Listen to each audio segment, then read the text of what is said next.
Yo, what's good, basketball heads? It's your boy Crush. So here go Tim Legler saying LeBron James will never surpass Michael Jordan as the GOAT. And I do agree. I agree wholeheartedly.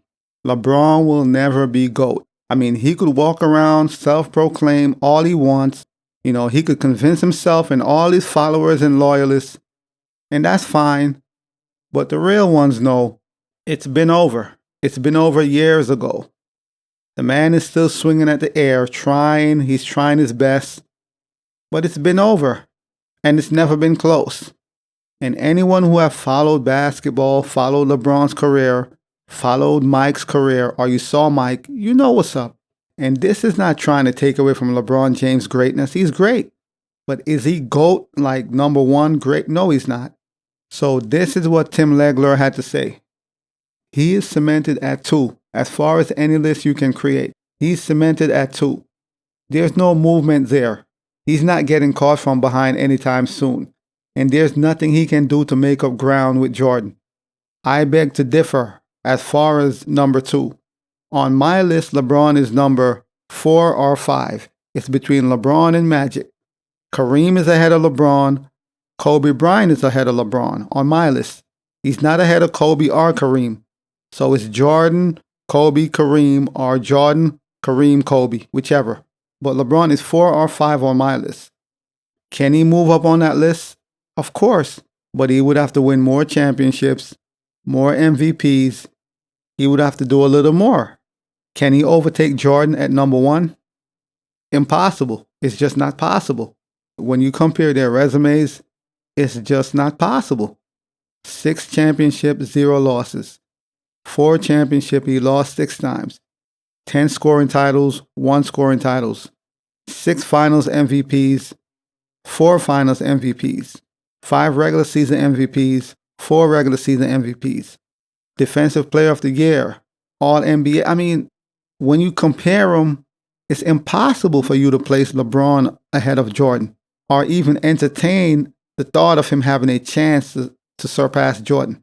Like how? If you are a non-biased NBA fan, I'm not a Jordan fan. Despite me saying Jordan is the GOAT, I'm not a Jordan fan. I respect the man's game and what he have done, but I'm not a Jordan fan. I was never a Jordan fan. Am I a LeBron fan? No. So I'm neutral. I'm in the middle. I'm only calling what I see. And there's no way LeBron is better than Jordan or he will ever be. It's too late. He had his opportunities. When he went to Miami, that was his chance. LeBron had his best chance in Miami. All he had to do was win 3 championships, 1 three-peat. I'm not saying that would have made him greater than MJ, no, but that's the first step in his journey.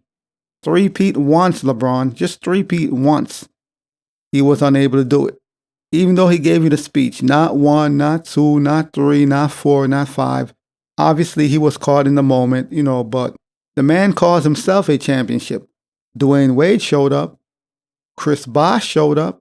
If LeBron showed up in the Dallas series, it's a whole other story. We would be talking about LeBron 3-peated, and his argument would have been so much better. But he didn't show up, and he calls himself a championship. And, a lot of his fans or people who are pro-LeBron, they try to sweep that under the rug, They always try to downplay the Dallas series. A few months ago, he came out, he tried to throw all his Miami teammates under the bus by saying that the team wasn't good enough. More so, the bench wasn't good enough. He tried to say the team wasn't completed yet. They didn't have all the parts and pieces they needed. So he basically tried to make an excuse on why he choked. And Stephen A. Smith called him out on that and said that's bullshit. And I agree, that's bullshit. The reason why you didn't win that championship versus Dallas and Dirk was because you didn't show up. And Stephen A. said, you showed up all through the regular season. You showed up all through the playoff, except in that series. That's when you went missing. But then you try to make an excuse and throw all your teammates under the bus by trying to say the team wasn't good enough or the roster wasn't completed. Just a whole bunch of excuses. And so what Tim Legler is saying, that's how I feel. As far as LeBron will never be GOAT. It's too late. It's over. Game over. Is he number 2 on my list? No, he's not number 2. Do I feel like he has a chance to be number 2? Yes. There's always a possibility for number 2. Number 1, that slot is taken. He could slide into number 2 or 3 according to what he do moving forward. If he win another championship, it's another story. We could argue he's number 3 or 2. He has a better shot at that. But number 1, him overtaking Jordan, it's not happening. There's no way. It's not happening. And this is not LeBron hate. It's just the facts. If you take LeBron's resume, Michael Jordan's resume, you put them side by side, there's no way you could say LeBron is better. Like how? It's impossible. Unless you're just biased and you just love LeBron so much, which is the case with most of his fanboys and the LeBron media. They'll make up fake stories. They started a fake GOAT debate to benefit LeBron. Even the LeBron media realize he can't beat Jordan. He's not going to catch Jordan. So what do? Let's change the whole narrative. Now they're going to take another approach. Let's use the longevity argument. We can't use the greatness of, winning. We can't use winning anymore. He already lost that debate. So now let's use longevity. Oh, he's playing in year 21 going on 22. Oh, he's the all-time scoring leader in NBA history. Let's use all this now to say why he's the GOAT. But here's the kicker. When Kareem was the all-time scoring leader in NBA history, they wasn't saying Kareem is the GOAT over Jordan. No. Even though Kareem was the all-time leader in scoring in NBA history, none of the media was saying Kareem is over Jordan. He's the GOAT. But now when it favors LeBron, they're going to try to flip the switch and say, oh yeah, LeBron is the GOAT because he's the all-time scoring leader. But they didn't use that same thing for Kareem. You see how that works? You just got to pay attention and see the bullshit they try to do. You got to pay attention to all the little tricks and mind games. So they'll use this for LeBron, but they didn't use that for Kareem to say Kareem is over Jordan. But if you pay attention, you could see the nonsense, man. Once again, LeBron is great. He's in my top 5. He's number 4 or 5 on my list. Can he get the 2nd or 3rd slot? Of course he can. If he win another chip, etc., yes, he can. No problem. Can he overtake Jordan for number 1? Nah. It's impossible. It's just impossible. He had his chances. He had his chance in Miami. He had his chance in his 2nd run in Cleveland.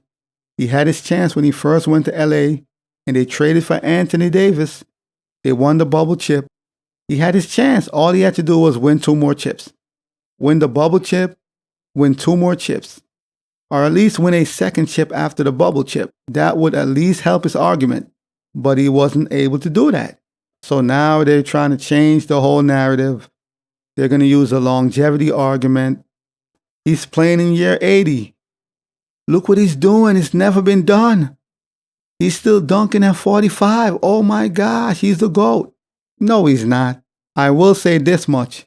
If LeBron and the Lakers were able to defeat Denver in this series, like take Denver out, wipe out, this would really help his argument as far. If they were to take out Denver, go to the Western Conference Finals, and they were able to win another chip, this would help his argument tremendously. This would give him a lot of leverage if they were able to do something like this. It would help LeBron tremendously. If somehow LeBron in 80 could find a way to defeat the Denver Nuggets, go to the Western Conference Finals, go to the NBA Finals, win the championship, you already know everybody who follows LeBron, all the LeBron media, all his fans, everybody's going to say he's the GOAT. Of course, to me, he still wouldn't be the GOAT, but trust me, now he would really have a case, based on all his loyalists and everybody who supports him. But we all know that will never be the case because Denver is going to wipe the Lakers out in 5 games. It's unfortunate, but like I said, he had his chance. The man had 21 years, 21 seasons, so he had his chance to be the GOAT. He did great for himself. All in all, the man did great for himself. He did great. He's top 5 all time. He's top 2 on some people's list. Not on my list, but some people have him top 2. Some delusional fans have him number 1. So he did great for himself. At the end of the day, he's a great player. You'll never hear me say he's not great. Yeah, I don't like certain things about him, his characteristics, like throwing his teammates under the bus. He do certain things that I feel like is sucker shit. That don't mean he's not great. I think he's great. But he do a lot of sucker shit, He make excuses when he lose instead of owning up and be like, you know what? I just need to play better. Nope. He'll make excuses. He'll throw his teammates under the bus. He'll blame it on the coach. We need to fire him because he's not good enough. It's never on him. And in game one, as you can see, the man scored 2 points, 4 points, whatever. He disappeared. So Anthony Davis was a monster. LeBron was a monster for the first half. And in the fourth quarter, the man disappeared. It's like he ran out of juice or he just gave up. I don't know what happened. If you're trying to be number one, you're trying to surpass Michael Jordan, this ain't it. But we're going to see what happened, man. But I do agree with Tim Legler. At this point, it's over. You're beating a dead horse. It's over. But as always, I'll holla. As always, we just talking basketball. Hit the subscribe button, like, comment, share. Holla at your boy. It's all about the game and how you play it. It's all about the game. I'ma say it. It's all about the game.